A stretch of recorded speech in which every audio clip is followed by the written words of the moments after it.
ईमान अपने घर जाने वाला था, जा रहा है। अस्सलाम वालेकुम जी, मैं मारिया, आप देख रहे हैं मेरा चैनल। रजब और ईमान की सुलह का मिशन कामयाब, लेकिन ईमान के घर वापसी के लिए रख दी गई हैं कड़ी शराइत। क्या ईमान को उसका पूरा हक मिलेगा, और वो हक कौन सा है जिसके बारे में बार बार कहानियाँ सुनाई जा रही थी? क्या ये हक अलग घर का है?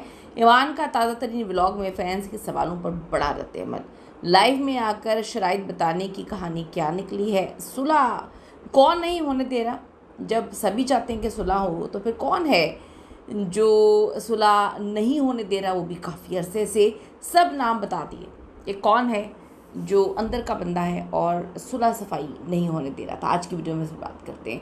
रिक्वेस्ट है चैनल को सब्सक्राइब करें, आपकी सपोर्ट की ज़रूरत है, और वीडियो को आपने आखिर तक ज़रूर देखना है। जैसा कि आप सब बहुत अच्छे से जानते हैं कि ईमान की तरफ से रजब को भेजा जाता है गेट वेल सून का कार्ड, और बड़ा जज्बाती कार्ड था। एक ऐसे मौके पर कार्ड जब लोग तसव्वुर भी नहीं कर रहे थे कि अब मामला जो है यहाँ तक पहुँच सकते हैं, क्योंकि सबको लग रहा था कि कहानी ख़त्म हो गई है। रजब ने काफ़ी दफ़ा कह दिया बस दिस मैरिज इज़ ओवर, और बस ख़त्म हो गई है, आगे बढ़ना चाहता हूँ।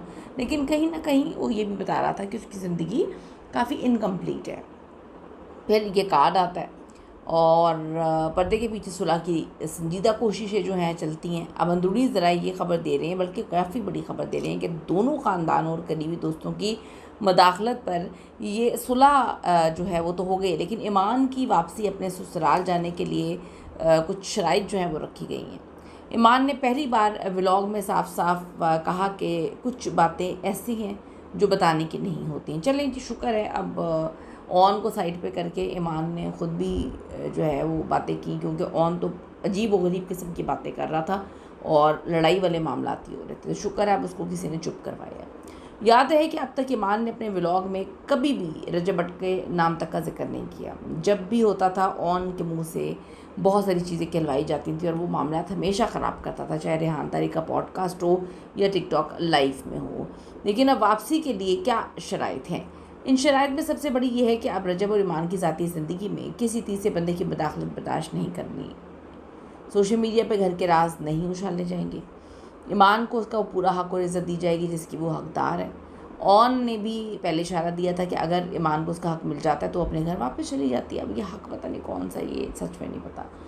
तो कोई साजिशी लोग हैं, अपने मफादात से महरूम हो जाएंगे। ये ऑन ने कहा था कि अगर वो अपने घर चली जाती है तो कुछ लोग वहाँ पे साजिश कर रहे हैं, उनके मफादात ख़त्म हो जाएंगे।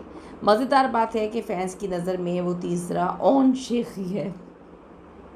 आई एम सॉरी, लेकिन फ़ैंस जो है ना, यकीन करें, बड़ी अजीब व गरीब किस्म की चीज़ें निकाल के सामने आती। तो फैंस ने जब ऑन ने बात बोली तो फैंस ने नीचे लिख दिया कि हमारी नज़र में तो वो तीसरा बंदा आप ही हैं जिसके मफादात ख़त्म हो जाएंगे। खैर, व्लॉग के दौरान जब फैंस ने रजब भट्ट और ईमान की मौजूदा सूरत हाल और सुलह के बारे में धड़ाधड़ सवाल पूछे, तो ऑन ने इन सवाल का इनडायरेक्टली जवाब दिया। ऑन का कहना था कि पब्लिक इस वक्त रजब और ईमान की सच्चाई जानने के लिए बड़ी बेताब है और इनसे मुसलसल पूछा जा रहा है, लेकिन वो सफ़र के दौरान ये चलते फिरते इतने बड़े मामले पर अब कोई बात नहीं करना चाहते। ऑन ने फैन से एक बड़ा वादा करते हुए कहा, मैं बहुत जल्द अपने जो अनकरीब वीडियोज़ है उसमें तसल्ली से बैठ के एक आपसे सवालों के जवाब भी दूंगा, फिर एक लाइव सेशन करूंगा जहां रजब और ईमान के इस पूरे मामले पर खुलकर जो है वो बात करूंगा और सच सामने रखूंगा। जहां सुलह की बातें हो रही हैं वहीं ऑन का जो है मामला भी अजीब है। लोग उसके गुस्से से बड़े तंग हैं कि एकदम से वो पेट की बातें निकाल देता है, घर की बातें निकाल देता है, गुस्से में आ जाता है। और लोगों का ये क्लेम है कि हंसते बसते घर को इसकी वजह से जो है बसने नहीं दिया गया।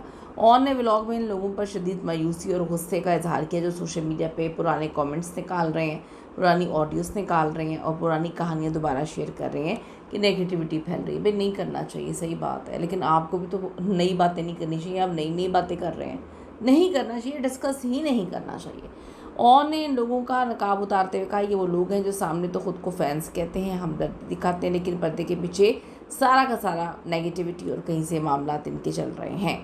अब देखना ये है कि जब ऑन अपने लाइव सेशन में आएंगे तो कौन से बड़े राजों से पर्दा उठाएंगे, और आपके ख्याल में रजब और ईमान को माजी भूलकर अब क्या नई शुरुआत करनी चाहिए?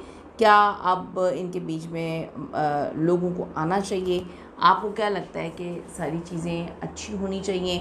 आपको क्या लगता है कि एक बारी जो लड़ाई ख़त्म हो रही है क्या ये दोबारा शुरू नहीं हो सकती है?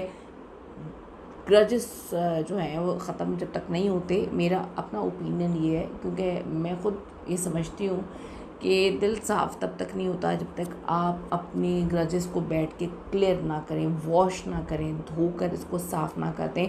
अक्सर लोग क्या करते हैं, ऊपर ऊपर से लेपापोती करते थे और वो ज़ख़म अंदर से भरते नहीं हैं। तो प्लास्टर नहीं लगाना होता, दवाई लगा के डॉक्टर से इलाज करवाना होता है। और कौन कहाँ पर क्या करता है सबको बहुत अच्छे से पता है। आप ज़रा कमेंट ज़रूर करिएगा कि कौन है आपके मुताबिक जो इस घर को बस नहीं देना चाहता था। See you in the next video. Allah ने के बाद।